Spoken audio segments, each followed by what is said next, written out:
अगर आप लोग हमारे चैनल पर नए हैं तो प्लीज चैनल को सब्सक्राइब करो और ऐसे कार्टून की वीडियो देखने के लिए बेल आइकन को ऑन करो। गोधन नाम के गांव में बलराम नाम का एक धनवान रहता था। उसकी पत्नी थी देवी। उनके दो बच्चे थे, दिव्या और सोनू। उनके घर में उमा नाम की एक गरीब औरत काम करती थी। उसके दो बच्चे थे, धनुष और वीना। जब भी वे दोनों बच्चे बलराम के घर आते, वो चारों बच्चे मिलकर आपस में खेलते रहते थे। लेकिन देवी को ये बात बिल्कुल पसंद नहीं थी।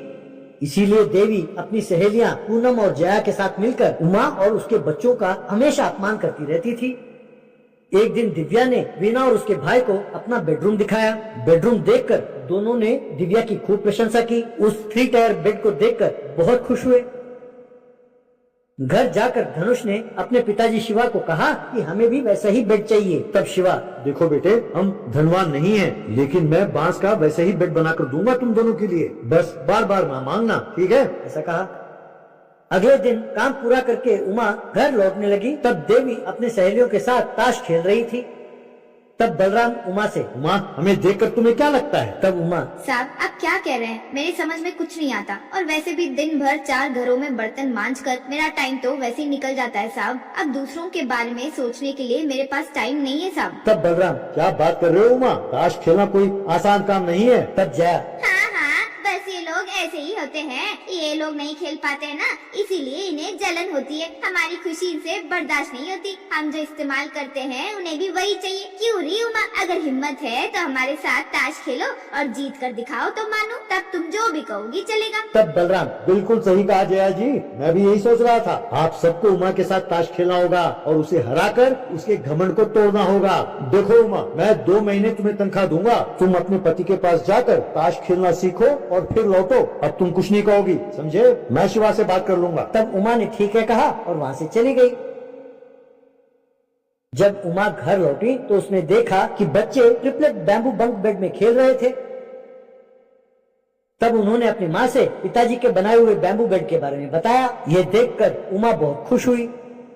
तभी शिवा वहाँ आया। उमा ने बलराम ने जो बात कही वो सब शिवा को बताया। तब शिवा, हाँ, लगता है साहब ने पहले ही प्लान बनाया है। वो मुझसे कल ही मिले थे और उन्होंने मुझे सारी बात बताई। और हाँ, इस बैम्बू बेड को बनाने के पैसे भी उन्होंने ही दिए। अब हम कर भी क्या सकते हैं? जैसे उन्होंने कहा है, तुम ताश खेलना सीखो।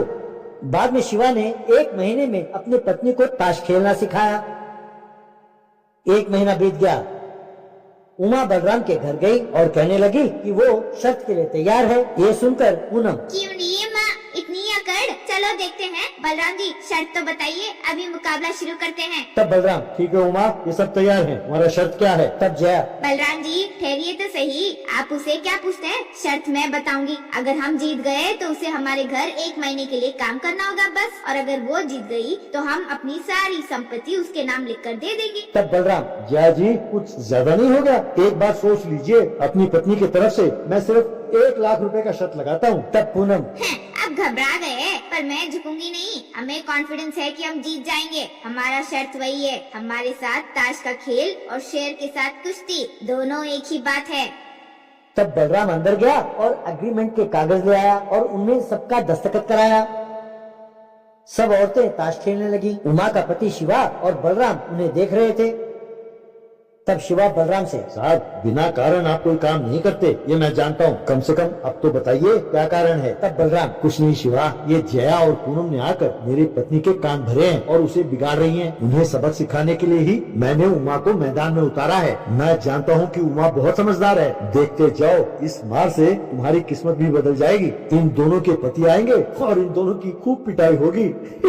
तब शिवा, बाप रे, आपने इतना बड़ा षड्यंत्र रचा है साहब। हाँ? यूं काफी देर खेलने के बाद उमा खड़ी हुई और यस, मैं जीत गई, मैं जीत गई, मैं जीत गई कहकर चिल्लाने लगी। तब जया और पूनम ने अपनी संपत्ति के कागजात उमा को दिए।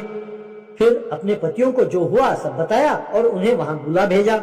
वहाँ आकर जया और पूनम के पतियों ने उन्हें खूब डांटा। देवी ने भी बलराम से माफी मांगी।